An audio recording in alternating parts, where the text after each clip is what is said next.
You're listening to Good People, Bad Intentions, the podcast that focuses on fighters and their stories. Join me, Matthew Pine, as we learn lessons not just from in the ring, but on the larger battle of life.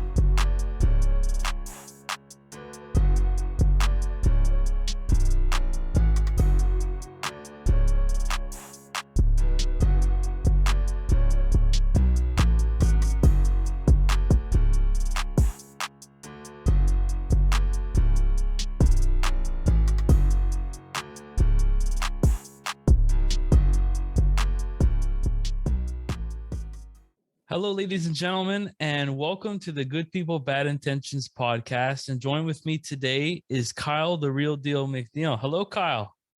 I see you're in your. I'm doing well. I see you're in a vehicle right now. What's going on?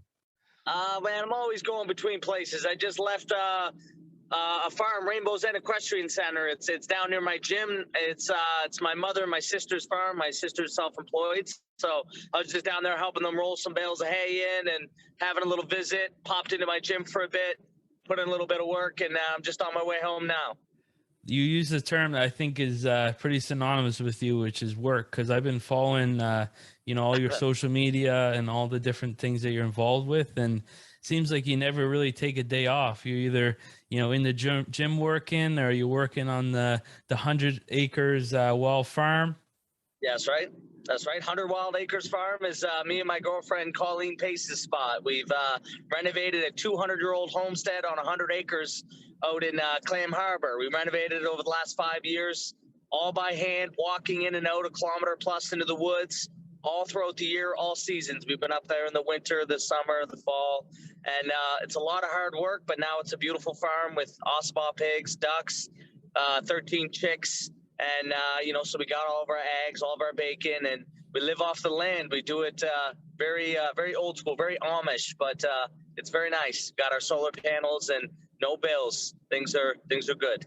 Wow. And I'm just wondering, so is it something that your family has always done, is like raising farm animals and that stuff? Or did you learn a lot embarking in this project? Well, I mean, my sister, like I said, they have 19 horses down there. So my sister's a fully certified trainer. So they've always had, horses, but never a farm in my history over the years. We moved around a lot when I was young, but for me, it's just something I always kind of saw for myself. And my girlfriend, like I said, Colleen Pace, she's half native and half Italian and just all wild. So everything about her is very we call her the princess of the forest out in my parts. So okay. She's very comfortable where we are. She runs barefoot all year round, and we live that very Wim Hof style kind of life, where we wash in the creek, and we do things very different. That's awesome. I used to run barefoot, believe it or not. I was had the Vibram 5 fingers. And then I progressed to running barefoot, and there's a lot of benefits to doing it. Obviously, there's a little bit of a barrier. You got to, get used to your feet, hitting the solid ground, because we wear shoes for the longest time. And there's been a lot of books, a lot of interesting documentaries on barefoot running. That's really cool. Well, it's also kind of touches with, not to talk about it too much, but it touches with something called grounding. So if you look at exercise science, you start to read about things like, the importance of grounding. So, working out barefoot out in the grass, for example, and feeling the dirt in your feet and your toes, you kind of get that energy from the earth. So, a few times a week, especially in the warmer months, I like to work outside, barefoot. I'm always walking around barefoot, but in the cold, I'm a little bit more of a wimp. I tend to put the shoes on a lot more. Colleen's the one out there running savage barefoot in the winter. Wow. Sometimes I carry on, but it's in moderation, especially in camp. I wanted to congratulate you on your win that last Saturday. It was a good fight, man. He was tough, and he was very game. I mean, everybody was matched up tough for the show, and sadly, I was the only local boy that won. Mm-hmm. But everybody had good wars and good fights, and we're all just gonna kind of take our lessons with us, because like I always say, lessons learned in blood are not soon forgotten. Yeah, and I was You just know, we just got to kind of pick ourselves up and keep going. I just wanted to say I was looking into your past fight. The last fight you fought was against Tyson Cave. Were you fighting that super bantam Yeah. against him? I used to be a featherweight when I first started. I went 5 Okay. and I was a featherweight. My early, like I would have been 18 when I went pro, turning 19, and then I stayed as a featherweight for the first several years I boxed pro, and I went undefeated, and then I dropped a close split decision, arguable, where the guy was up and down like a yo-yo all night. But anyway, I dropped a split decision with a tough Mexican, and then went on to win a few more fights, and then I lost a fight against Joey. He broke my eardrum in the 4th round, but I dogged him for the last 2. And then, I was up on the scorecards. I knocked him down in the 3rd round, but he's a hell of a warrior. And in the 6th round, I was up and down quite a bit because I just couldn't stay on my feet. I had equilibrium, and it was a very tough fight. But, I learned a lot in that fight. And I took that fight on a chance. And I tried to make a weight class that arguably I should have stopped trying to make years before, because this would have been back, I want to say it must have been 2014 anyway, somewhere around there. And it was a good war. It was a good war. It was a lot of fun. But at the end of the day, I was 147 walking around back then, and it was hard to be 126. Cut 2 years later, I move up to lightweight. I dominate Jesse McMillan. I take the Maritime lightweight title, and then I start having trouble finding fights at 135. But every time I fought at 135, I kicked ass and I took names. But then I go down and weight again one more time for Tyson Cave. I cut 30, I want to say 4+ pounds easy, and I did it in 3 months. And I came in a pound lighter than him just to show kind of like, hey, look how good of an athlete I am, because they told me I couldn't make the weight. And then I called him a fat ass. And then I went in and I did my business. And it was a good fight. But, after round 6, I was closed. He fought a smart fight. I dogged him. I beat him up for 6 rounds. And then he used his experience to box well and pick his shots. He got one drop on me. He put me down the 9th round with a beautiful right hook. I got up, I dogged him the rest of the round, and round 11, I just really had nothing left in the tank. I really had nothing left in the tank going into the fight, truth be told. It was all done on heart. And it is what it is. They stopped the fight. My eye was closed half the fight, and I contested the stoppage. I wanted to keep fighting because I'm a warrior, and I was still on my feet punching, but it is what it is, What doesn't kill you makes you stronger. So I took it. I licked my wounds, and I'm stronger for it. I'd love to see him try it now at a weight class closer to me, but I don't know if that'll ever happen. That'd be a really interesting fight. I'm just curious, how does it feel moving up to welterweight now? Is it, do you feel stronger? How did you feel? Do I ever? Oh, do I ever? My coach and me have known this for years, that, cutting the 15, 20+ pounds, I was cutting every weight cut, every camp. I was walking around at 155 easy, sometimes a little bigger, but 155 at least was the lightest I'd walk around. And then I'd go and I'd make 135. And I'm dropping these guys in fights, but I'm not finishing them, or I'm hurting them. And I just don't have that extra little bit in my gas tank, because there's a little something missing. And what it is no matter how good you live, no matter how hard you train or how smart your rehydration protocols are, 20 pounds plus is 20 pounds plus you're taking off your frame, So if you're a strong guy like I am, I'm quite strong at 155. I'm sparring with big guys, light heavyweights, middleweights, super middleweights. I spar with all the big boys. And I can do that at the weight class I walk around. But, when you cut down too low, you pay for it. And that's just that's the sweet science, right? It is what it is. So, yeah, I feel terrific at 147. I didn't feel dehydrated. I felt great. I had fun, man. I could have done another 6. Yeah, and talk about strength. I was just looking at some of the feats that you do on social media. You can do weighted bridges. I've seen videos where you've had people literally standing on you while you're doing a bridge. Oh, yeah. You're That was doing. when I was walking around. Yeah, I was only about 145 back then. Wow. I'm a little bit bigger now, but yeah, that was the thing of mine for a while. I was right into feats of strength, right? So I still do a lot of weighted neck bridge work. I do a lot of weighted gymnastics, and I'm still working on my planche and my front levers, and I love all of that, right? Human flags, that's one of my favorites. You probably see a lot of human flag pull-ups and stuff like that online. But the weighted back bridge thing, that's a very specific skill set that I wanted to develop over the years. And I still play around with it, but I don't do it quite as much as I used to. Okay. I used to do it at the end of every workout. I would get guys to stand on me for time periods, and I would do walks even sometimes. And some of these guys were 200 pounds. Some of them were bigger. Some of them were smaller. The most weight I've ever got up there was 550 plus pounds. And it was 4 people. Holy smokes. Yeah. I got pictures and all that stuff on my YouTube. I got a video showing progressions over a 2-year period. Brandon Osborne was actually one of the guys I got up there a couple of years ago. Yeah. Really?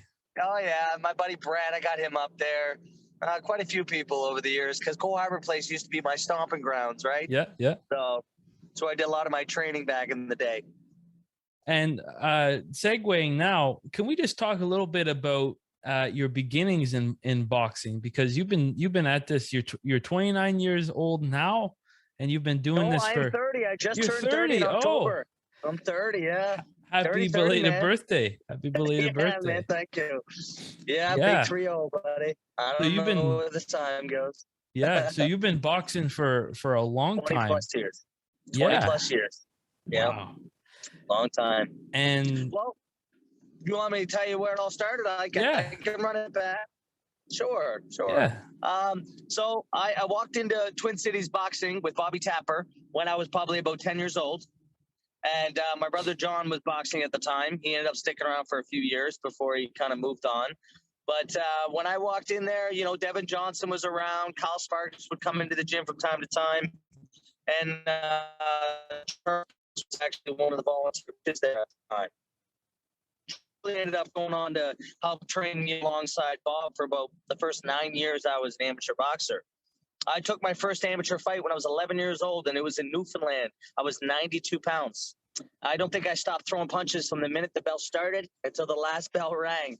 And I fought a Russian child by the name of Yugoslav Laborshev.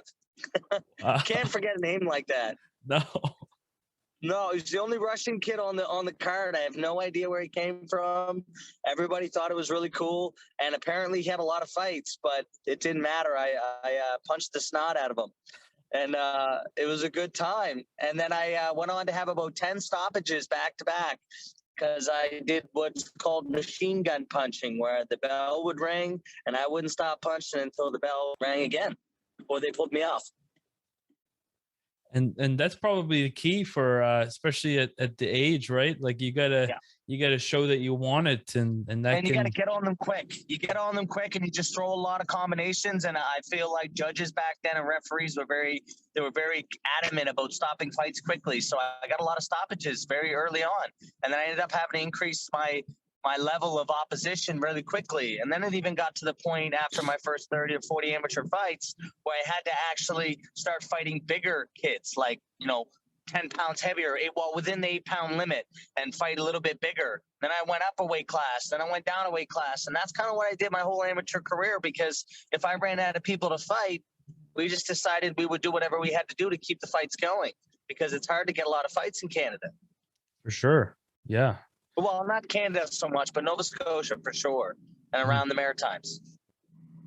And can we talk about, so would you say that your coach at the time at Twin City Boxing was encouraging for people to go pro? Because I know that there's a lot of pros that are still at Tribal today from when that transitioned. Yeah, I would say Bobby was very, I want to say a little bit, with his approach, he would definitely encourage young fighters that maybe were a little more suited for the pros. He would tell them, like he always told me when I was young, like, you train 2-3 times a day, you're running every morning, you don't really live the lifestyle of an amateur boxer, you train too much. It was always a thing for me growing up. I always trained too much. I read the books of Mike Tyson, Muhammad Ali, and all the greats. I love mixed martial arts. I grew up in a big Bruce Lee fanatic. Right? So, just is you know, doing things that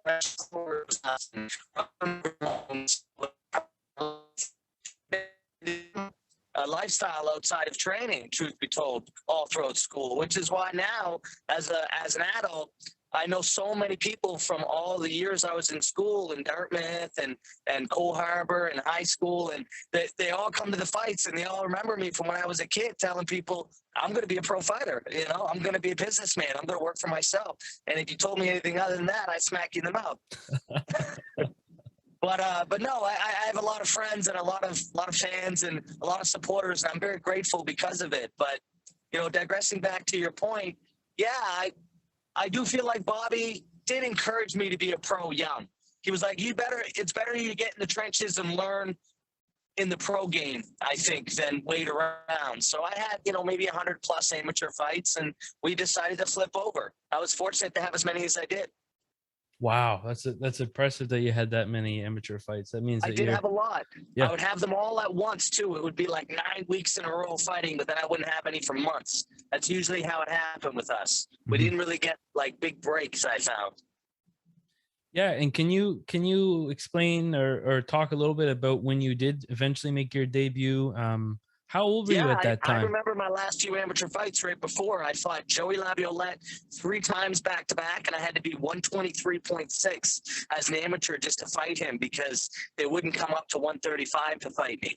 So I went all the way down to fight him every time. I beat him the first time. Second time, arguably, I beat him, but they gave him the nod, and even he said after the fight, like, buddy, I don't know what those judges are looking at. It was a war at Palooka's, but I won it, you know?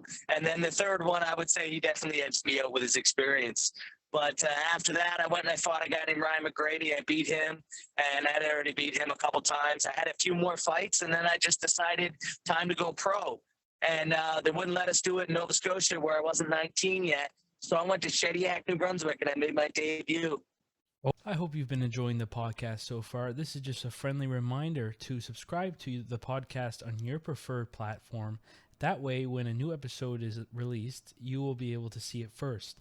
And also, if you're interested in supporting the podcast, make sure to check out the hats, t-shirts, and sweaters on goodpeoplebadintentions.com. Anyways, back to the podcast. Oh, wow. Yeah, I was 129.5. I was supposed to be 126, but my boy was 6'1", and we knew he was going to be a little bit big. So I went up to 129.5, and I stopped him in the 4th round with some beautiful overhand rights and some nice shots. It was a bloodbath. It was a bloodbath, and it was a good fight. He was split up early, and it made for a very interesting fight. He was very tough. He had a lot of heart. Yeah, and that's amazing though that so you had to go to a different province in order to make your pro debut. I did, yeah, because they have like a thing here. I think they want you to be at least 19. Yep. At least I think that was what Bobby was telling me. So we went to New Brunswick. I ended up going back there too. My 4th pro fight, I fought Tommy Burdett. He was a big boy. I gave up some weight for it, and he outweighed me by quite a bit. He was easily 2 weight classes bigger than me on fight night. It's very visible in the pictures and the fight clips that we have. But I got the job done. I outboxed him. I used my footwork and my hand speed. And when it came time and he finally caught me a little bit in the 4th round, I sat down, I bit down on my mouthpiece, and I dogged him just to show, hey, this is my house. Yeah, so they like me up there. That's awesome. Now I want to move the conversation a little more forward, and I wanted to ask you, when the pandemic hit initially, right. You know, a lot of people found themselves at home, right? No access to gym, no access to, you know, like no motivation to go and work out. When it happened, like, did it change your mentality about fitness at all? Or were you continuously on the horse, you know, working on your boxing, working on your strength? Well, I mean, I've always been fortunate. Like I said, you know, I feel very blessed because I have a gym and a business called Real Deal Fitness. I know we were probably going to work our way there anyway. Yeah, so of course. Real Deal Fitness has been my business for over 12 plus years now. I work with youth athletes across various sports. You know, I work with men and women all across HRM, and I have a very good reputation and network I've established over the years as a personal trainer. But I mean, aside from the fact that I had a gym and I was very fortunate in that sense, I've always been, like I said, a workout junkie. It really is my drug, and it always has been. And I wouldn't change it for the world. It's kept me kind of whole at times in my life when things got difficult. So yeah, I was very fortunate during COVID because I was kind of in the first wave. Well, I was definitely in a camp, and then that was weigh-in day because I was supposed to go to Moncton to fight on Nathan Millier's show when they first shut us down. That very first wave, that was weigh-in day. I was 139.6. I was trim, I was fit, and I was ready to rumble. And we were walking out the door when I got that phone call that the lockdown was here. So I certainly just kept that momentum and used it. And, you know, and I was training every single day. I don't think I took a day off all COVID. And that Not that one. actually is really good, that it segues to sort of a next point. You know, you've had quite a few fights now, right, that have been canceled or Oh, yeah. moved. Four. It's been 4 fights. There was Nathan's show. Then there was the show that was supposed to happen out west. I was supposed to fight Carlieto Santoro's brother, Rafael Santoro, for the International Federation or Boxing Federation welterweight title. He Mhm. ended up fighting a 40-year-old on very short notice who had no pro experience. I don't know how they got that approved, but that's who he ended up fighting instead of me. And he got his belt, but it wouldn't have been that case had he fought me, let me tell you. And then the third fight was supposed to be in September at the Wanderers ground, so that didn't happen. So and then there was supposed to be another one that we were going to take on the road. Now, the one that was going to happen on the road wasn't 100% confirmed. So I should say 3 were canceled because they were confirmed contracts signed. The 4th was just a maybe, right? Mhm. But then we finally just got it done at Scotiabank, man. Finally got I know. I it was so done. proud. I was so proud. Uh, Um, buddy, it was a long time coming, but I did the job, man. I got it done. when you were getting ready for this recent fight at Scotiabank, was Mhm. there anything looming in the background where you were feeling like, oh, maybe this might not go through? Like, do those Oh kind yeah. of doubts, do they affect your preparation before, like, where it's Well, compared to a fight before COVID? yeah, oh, definitely. And it wasn't just me. It was my coach, Bridget Stevens. You know, she's like the best coach ever. And my team, you know, we have such a terrific team at Tribal Boxing that, you know, everybody knew in the back of their minds, like this might not happen, but everybody showed up anyway to put in the work. You know, we had the bodies on hand at all times. So I had plenty of sparring, plenty of guys for body drills, plenty of work for one-on-one. And then even when I got that little spell where that cold that was going around, because, you know, Joey got a little sick in his camp, Brett Beaton got a little sick in his camp, I got sick in my camp at least once. I only let it take me out for a few days, and I was back in there with coach with a mask on, just suffering through it. And I didn't really stop training at all. I had trained right through it. So it only slowed me Wow. down for about all of 5 days, but I just kept camp going, which is why making weight was easy. I was healthy, I was fit, and I was ready to rumble. And I did 6 rounds, and like I said, I could have done 6 more. That's Yeah. amazing. So, but Yeah, it because definitely was looming for everybody, I think, involved for sure. yeah, and again, I'm glad that fight ended up happening, Oh and yeah, I wanted to congratulate you on getting your promoter's license because you yeah, know man. moving forward to 2022. That's Can right. you talk a little bit about maybe some of the plans? I mean, nobody knows Absolutely. what's going to happen in the future, but No, we're all doing the same thing, my man. We're all kind of like, you know, with the news and everything that comes out with this Omicron stuff. I don't really like touching on it too much because we Mhm, all hear too much of it now on the of internet. course. But ultimately, that aside, my plans and my goals have always stayed the same, regardless of what's going on around me. I always just kind of keep that hindsight and go forward, right? That's all we can do in life is just kind of put one foot in front of the other and work towards our goals and try not to allow the things around us to be a hindrance to it. And sometimes things will get in our way, but you know, it's like what's that old saying? You know, I think Ali said it best. He said, you know, it's not the mountain that you have to climb that breaks your back. It's the pebble in your shoe, right? So it's all those little things along the way that build up that can sometimes get you off track. So I just kind of remind myself to stay on track. And that's what I'm doing now with this promotion. I'm understanding now, after so many cards over the years, I've been in this game a long time, I do feel as though I know how to do it right. And I have a terrific team behind me, and I have a great support system and a strong network all across HRM. I mean, I draw people from Moncton, I draw people from North Cumberland County, people come from Pictou, they come from all over the place to see me fight. Truro. And these are the people that are going to come and fill any place that I put a fight at. So 2022, April 15th, Real Deal Promotions rolls out, and I'm going to do my first show. Oh, I'm wow. going to headline it and promote it, and I'm excited, man. I'm really excited for you. And Yeah, man. even more, I mean, I'm looking at every fight card that you've ever been on. You've been, I believe, one of the best sellers of tables and things Always. like that. So Yeah. I'm seeing even with this recent one, I mean, every day there's new tables being sold and stuff. You have, you're right. You have a network of people that are interested in and want to support even you. that close to Christmas, I was like I said, I felt very grateful, because it was so close to Christmas, so short notice that this card just got put together. So I was very happy that so many people came out. And I mean, my tables weren't, I didn't have quite as many as I would have the show before, because the show before I was sitting around 30 plus, and I was still building momentum the last 3 weeks going into the fight. So we're talking over $30,000+ of attendance. That's pretty good for one fighter. But I did do pretty good on this show. I did have, I would say, at least 75% of that crowd there for me, to the point where I couldn't actually catch all of the tables of friends and sports after the fight. I tried my best. I mean, I still have my hand wraps on, blood leak from my eye, and I'm still running around trying to get pictures with everybody. Thank everybody for coming, because the sport for what it is. Yeah, that's amazing. So April 15th, we just had the announcement. Look forward to that. And you're going to be headlining it. And April 15th, man, bringing it. Awesome. And next thing I want to ask you about is something that I'm personally really interested in, is how you got involved with Stunt Work, because that's another one of your businesses that you're involved in. Great fight.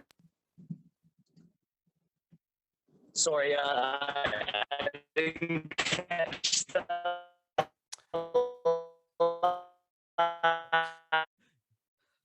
Oh, okay, guys, we just lost. Oh, are you back? I'm back. I'm Yes, back. sorry we're just about going to a dead zone. Yeah, there. By the way, everybody, if you're listening to this, Carl's being really gracious. He's driving to and from locations, whatever.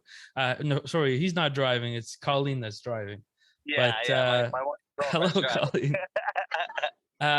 But yeah, there will be some moments in this podcast. Maybe the signal quality is not the best, but yeah, dead zones and driving. I mean, this guy, he can't be stopped. He's constantly, doing one thing and another. He doesn't sleep.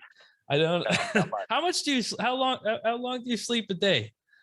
I'll be honest with you, I don't sleep enough, but I'll be lucky if I get 5 hours. I'll be real honest with you. It's something I've always had to work hard on, because my body, I wake up like an alarm clock a few times a night, and then when 5 a.m. hits, I just hit the floor running. At the end of the day, there's too much to get done in the day, and especially when I'm in training camp. You got to make hay while the sun shines, and even when the sun's not out, I'm still putting in the work. So there's always something to do where we're at.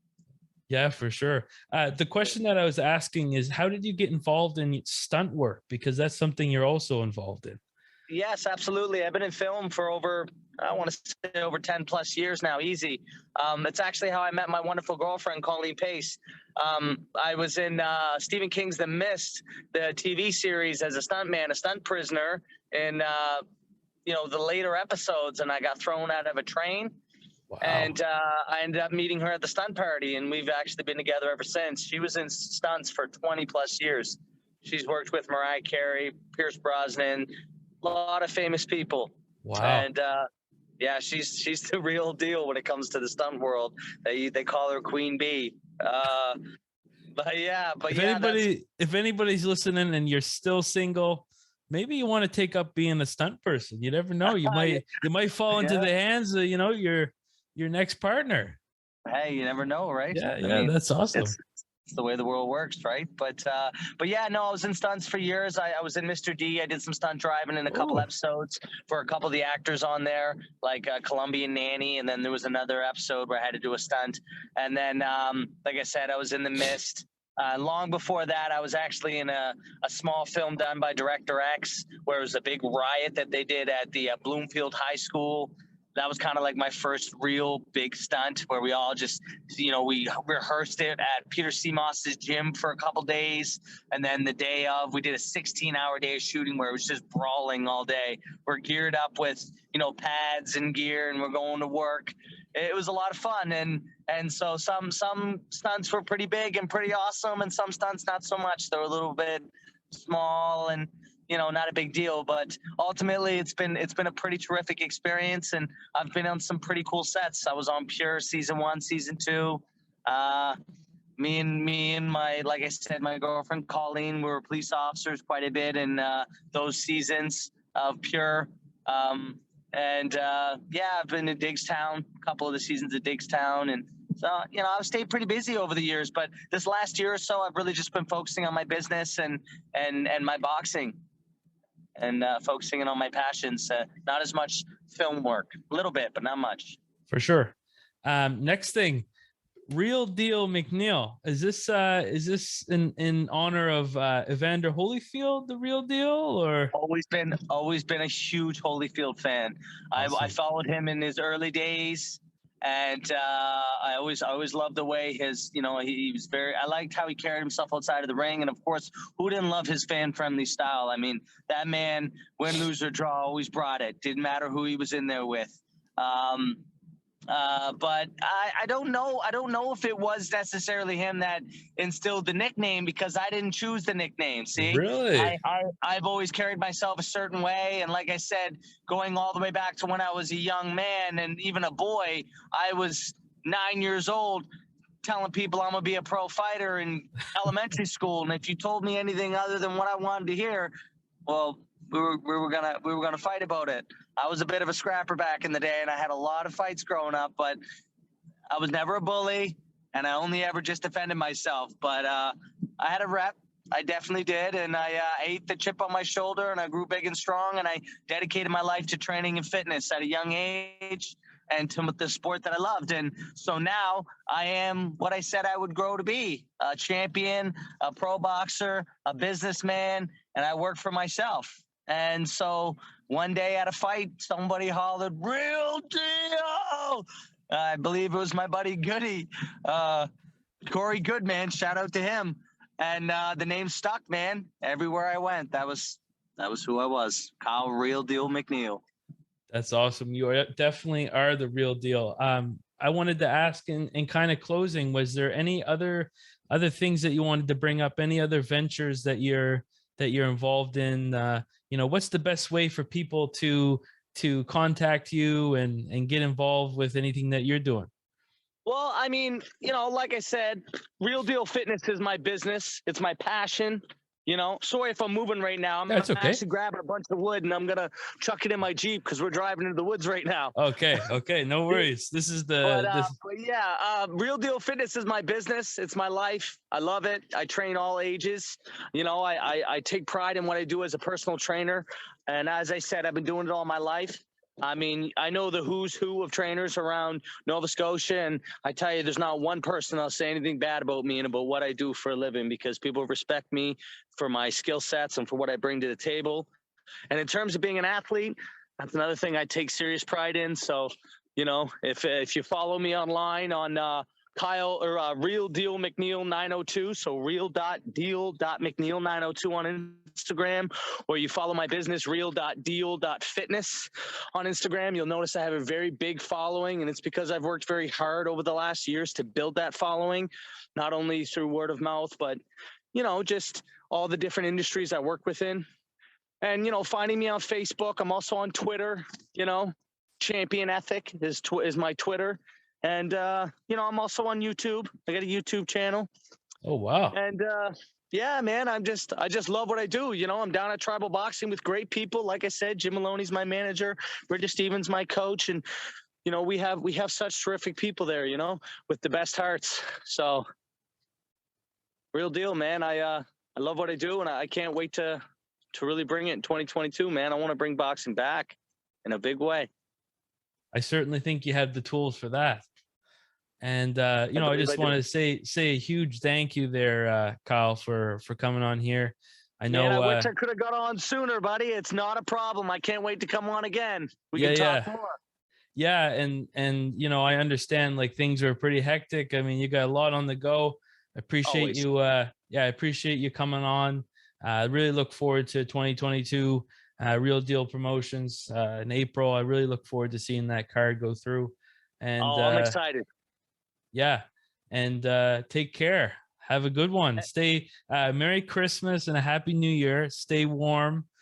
Hopefully that wood Absolutely. will help you out with that. Yeah, absolutely, man. Like I said, there's always something to do here. Always. And I really appreciate you having me on. And Merry Christmas to you as well, my man. And to anybody who's listening, Merry Christmas to you all. Stay safe over the holidays. And I hope to see you all in 2022. Real deal, baby. Thank you, Kyle. Have a good day. You as well, man. Have a good night. Take care.